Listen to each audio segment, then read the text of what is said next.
Hi, welcome to another episode of Hot Takes. I've got another Nicola Sturgeon story, but this one's an absolute cracker, so sit back and enjoy this one. Alex Neil, who was the health minister, has said that Krankie should make what he calls a significant donation to the SNP. Now, we know they're skint, so all monies are welcome. But he said that she's got to pay this because of the enormous and possibly terminal damage she's done to the party. She's stolen the headlines, of course, because she's just been going, my book, Crankly, which is utter shite and fiction. Work of fiction, honestly. I've never seen so much rubbish in it. Anyway, she criticises all her chums, her former colleagues, and of course, Alex Salmond, she's fine to do that because he's dead and she can call him every name under the sun.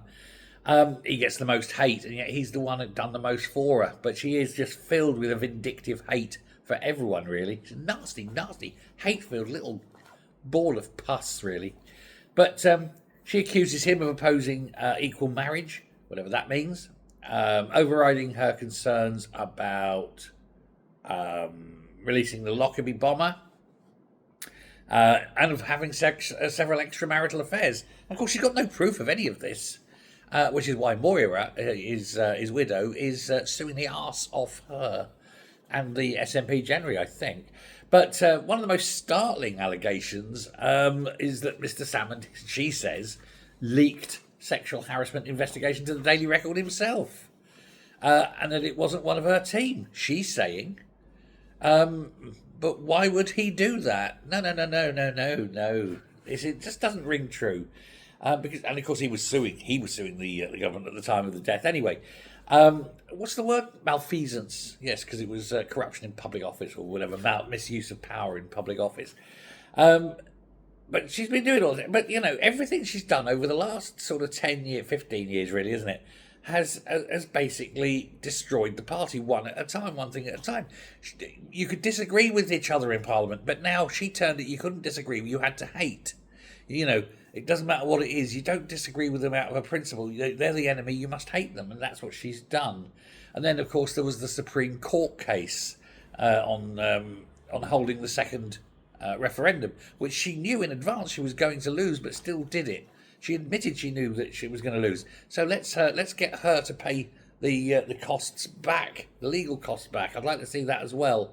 But Alex Neil is one of those who've been really furious with her over these comments. And he's been making posts, a bit crybaby, a bit whingy, but, that's fine. And he said that,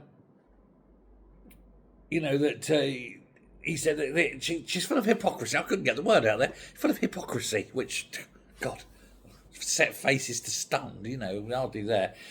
He said she tried to stop him from working with a small company for a tiny fee, or a minuscule fee, basically an attendance allowance, when he was a backbench MSP, which is hypocrisy on stilts considering how much money she's making as a backbench MSP.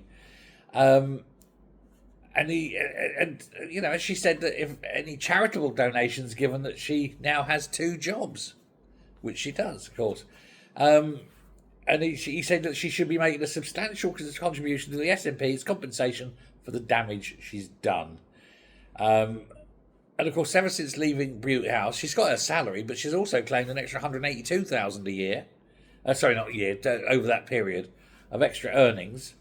Plus her book deal, $300,000, and of course the SNP are sitting there now deep in debt because she's annoyed and alienated everyone, and they just don't want to deal with her, and everyone sees her and us as an extension. The party is corrupt. We still don't know where that £500 million for steel money went, do we? I bet it's. Be very careful what you're about to say here, young man. It would not surprise me if it was revealed at some point in the future that a large proportion of that missing money had turned up in a bank account that was accessible, perhaps, maybe, allegedly, in my mind, as just an opinion, I have no evidence, by Nicola Sturgeon. Wouldn't surprise me. Not saying she has, of course not. That'd be wrong.